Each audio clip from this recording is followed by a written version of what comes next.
America is back.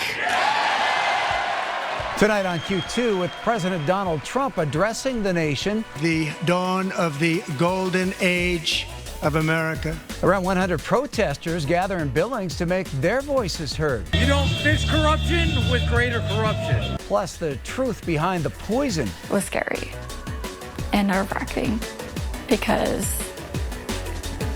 I shouldn't have lived. Results are revealed into what exactly led to a Cody woman being hospitalized for 6 days New Year's Eve and catching fire on social media. You know, why are you running into my brother's truck? Why are you calling him Nazi? What's going on? I tried to square up with him. An altercation involving a protester leads to allegations of a hate crime in Billings. He just jumped out and ran right straight at me. But what really happened? The MTN 10 o'clock news starts right now. From Montana's news leader, this is the MTN 10 o'clock news. Well, good evening and thanks for joining us on this Tuesday night. I'm Russ Riesinger. President Donald Trump addressed Congress for the first time since taking office for the second time. But before Trump took the stage tonight in front of a national television audience, a large crowd lined the streets in Billings in protest. This was the scene downtown as dozens lined the streets around City Hall, holding up signs protesting Trump and Elon Musk, as well as calling for a peaceful end to the war in Ukraine. It's just one of several recent protests, with those taking part saying they're growing increasingly worried. Getting worse. We have you don't fix corruption with greater corruption. You know, no kings in America is what we're ultimately protesting. We didn't elect Elon Musk. We did elect Donald Trump, and there's some unconstitutional practices that are being implemented in the federal level that the people of the United States are getting angry about, and that's ultimately the message we're sending. Another protest is scheduled for this coming Saturday at noon on the courthouse lawn as part of International Women's Day. Well, tonight, President Trump made his address, hitting on the administration's accomplishments in the first 6 weeks. Erica Brown reports. President Trump got an enthusiastic welcome from Republicans in the House chamber and an icy one from Democrats as he addressed a joint session of Congress. We have accomplished more in 43 days than most administrations accomplished in 4 years or 8 years. The speech had just started when Texas Democratic Representative Al Green repeatedly interrupted the president. He was escorted out. Trump's address came less than 24 hours after tariffs on imports from Mexico, Canada, and China went into effect, triggering retaliatory measures and tumbling stocks on Wall Street. Some economists have warned that tariffs could eventually raise prices. Tariffs are about making America rich again and making America great again, and it's happening, and it will happen rather quickly. Trump touched on Russia's war with Ukraine following his contentious meeting with Ukrainian President Volodymyr Zelensky. It's time to end this senseless war.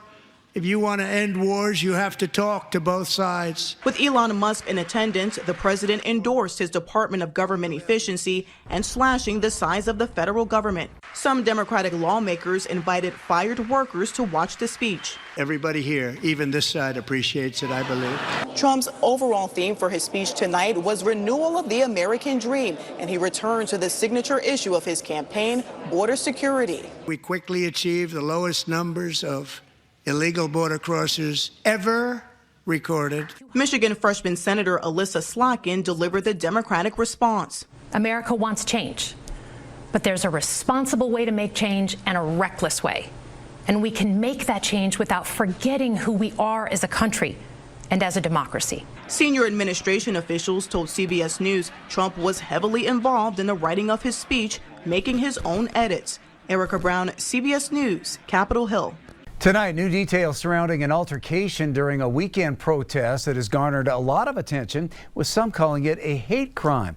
Well, police say it's not a hate crime. The community is coming together to stand behind a man protesting with an upside-down American flag and why he attracted attention for it in the first place. Our Haley Monaco has more on the case. This is where the incident happened. The protester says 2 vehicles stopped along 27th Street, and a man in the passenger seat of the second vehicle got out and came towards him. I think we have a problem, and I don't think we want to admit it. Tuesday marked the 11th day. Jonathan, who asked to just be referred to by his first name, is protesting what he believes to be white supremacists and hate groups in Billings. His protest includes holding an upside-down American flag and "Not in Our Town" sign. They tried to kill me in the street for my First Amendment rights. But on Saturday, he says a man came at him with a knife. I was just holding the flagpole at an angle so that I could keep him back from me, and he kept coming at me, and he reached behind himself and pulled up a knife. So I just reacted and jabbed him straight in the chest with the end of this 1-inch flagpole. But the man who approached Jonathan has a different story. The gentleman with the sign and the flag started screaming and approaching my brother's truck in a hostile manner. My sister, his wife, is on that side of the truck.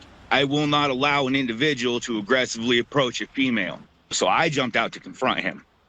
Michael, who asked to not be shown on camera and was just visiting Billings, says Jonathan called his brother a Nazi. Why are you running in my brother's truck? Why are you calling him Nazi? What's going on?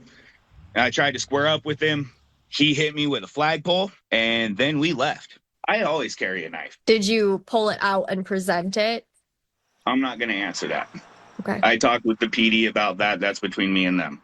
Sergeant Jeffrey Stovall with the Billings Police Department says a call came in about a verbal disturbance, and once investigating, heard different stories. We don't have any injuries to go that someone was actually assaulted in that way.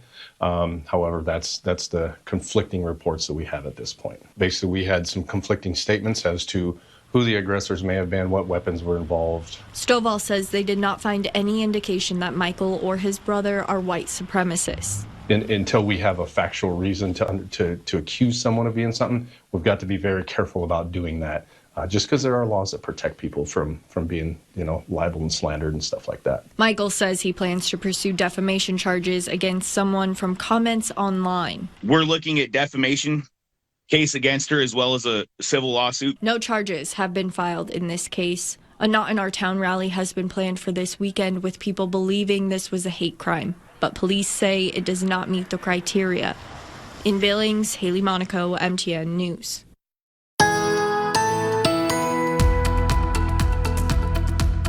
As we got the day started, the snow was the big news, at least to get the day started, as we had some of these reports up to 5.5 inches just outside of Red Lodge. You can see some amounts that didn't add up quite as much, but then we get all the way over towards Sheridan County, Wyoming, around Story, up to 7 inches of snow there. And we're going to see more impacts, especially for northern Wyoming, as we start getting later in the week. In the short term, we'll see some of the winds starting to increase tomorrow. That's going to boost up the temperatures compared to what we experienced for this afternoon. Then snow showers. We'll show you where the focus is going to be in a few minutes, and mild days for the weekend, but it comes with some wind. Details on the forecast coming up. Well, construction crews continue to make progress on the new Billings bypass to connect Lockwood with the Billings Heights. Now, the Montana Department of Transportation says the third phase is almost complete.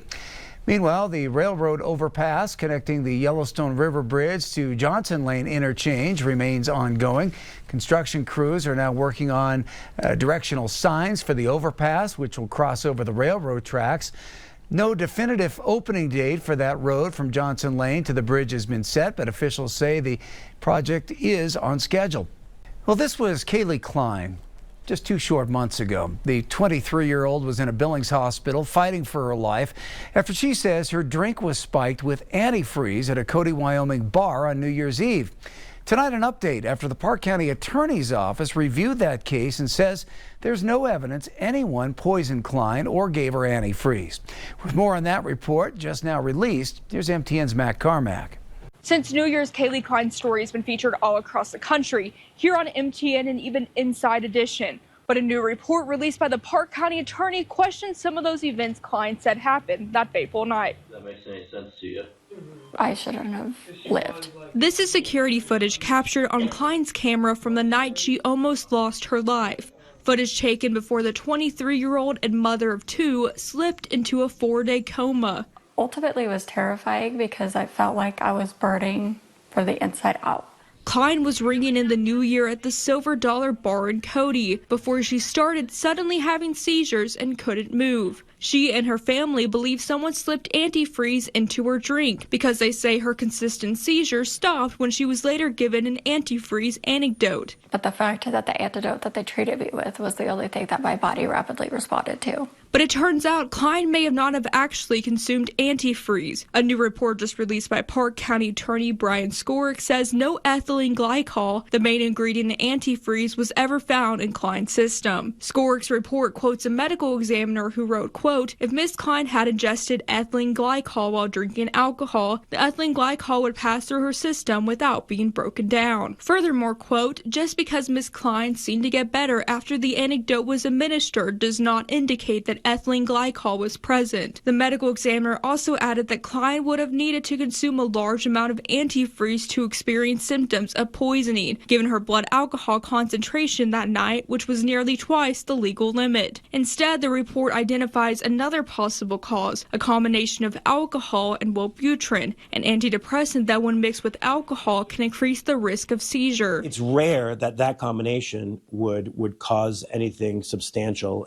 certainly seizures or other things. Dr. Eric Arzubi is a medical psychiatrist. While he doesn't know Klein's case personally, he agrees that alcohol and antidepressants can have bad side effects when mixed with each other. But he says it's not usually enough to cause this kind of damage. What's important to understand is that when somebody's taking medication, often the effects of that medication can almost be canceled out by drinking alcohol. The report also says camera footage from the bar didn't capture anyone putting anything into Klein's drinks. Even so, Kaylee's family isn't convinced. Kaylee and her mom declined MTN's request to do an interview because they say they're now seeking legal counsel. But they claim Kaylee was not taking Wellbutrin at the time of the incident and believe the tests for antifreeze were taken too late, leading to a negative result. In Cody, Matt Carmack, MTN.